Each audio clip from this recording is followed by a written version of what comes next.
All right. A lot of people may not have heard of this. Top down versus bottom up. Get your bottoms up.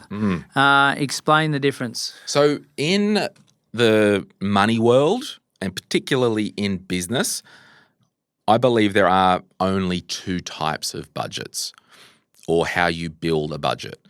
It's the top-down approach or, as John said, the bottom-up approach. You know, John, on the profit and loss statement for a business, what's at the very top of a profit and loss statement? What is the top? Income. Income. And what's at the bottom? Well, right at the bottom is the net outcome. Well, the expenses. Expenses after that. Yeah. So the way I teach the Glen James spending plan, it's effectively a bottom-up style, and I'll tell everyone why in a minute. So the bottom-up basically says we're going to list all our expenses. We wake up today, all our expenses. Okay, that gives us an amount, shat on toast. It costs us that much to wake up of the morning right now. Then we go, okay, and this is bottom-up's good if you are looking to start a business, and I would encourage you to go and listen to the This Is Business podcast because you can kind of go, look, these are all going to be our basic expenses to start this business. Okay, we need X amount a year to open the door of a morning. Yeah. So that means we need to make more than X amount of year just to cover those basic expenses. Then you can work backwards. The reason, so basically the bottom up is all expenses equals X. We need to have more than Y on the income to meet that. Yeah. So if you do this and you want to keep all your expenses and you don't want to decrease or pull levers, you're going to have to get more income to meet those expenses.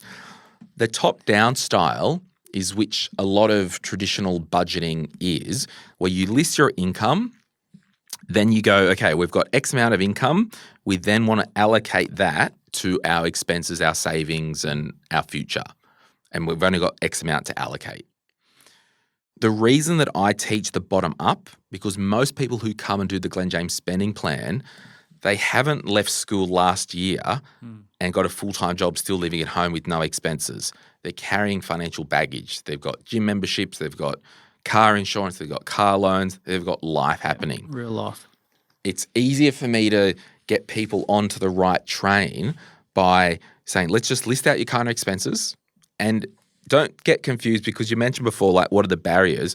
Oh, I can't do the budget now because I don't know how much the car rego is. Okay, it might be $700. It might be $900. Let's just throw $850 in there for now to get a bit of a skeleton happening. Then we'll come back and review that.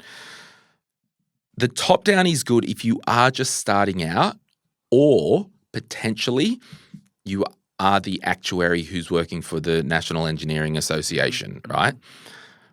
Because I don't want to tell people, come and do my spending plan, but on day one, I need you to sell your car and get rid of that. Day one, I want you to sell your gym membership. I want you to cut all these expenses because you're not going to stick to the system. No, too much of a drastic change. Yep. Now, the bottom down approach is really good if you've got kids that you're teaching them about money. Yeah.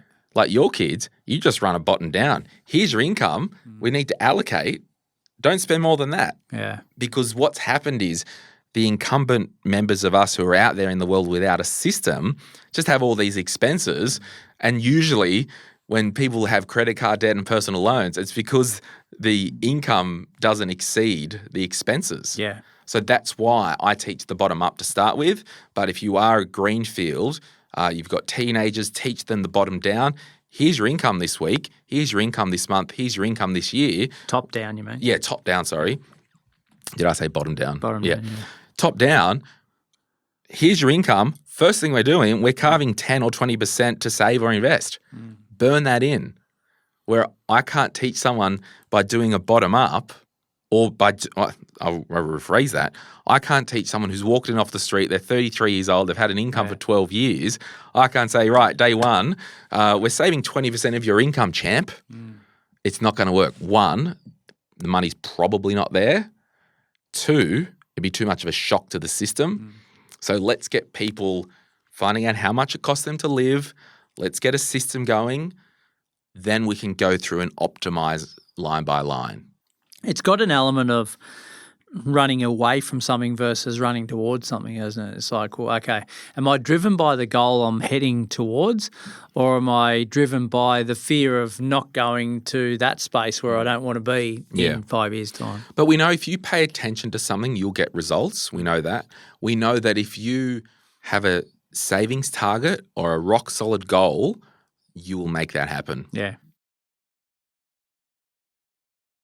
Hey, it's Glen here. Thank you so much for watching today's video. You made it to the end. Can I ask a favor? Can you hit that like button and maybe hit subscribe if you want to get notified when we release further videos just like this one, whether you watch the Money podcast or Retire Right. And remember, if you want to learn more about investing, I've got an investing book, The Quick Start Guide to Investing, and there's a link in the description to get your hands on a copy. Thank you so much. Bye.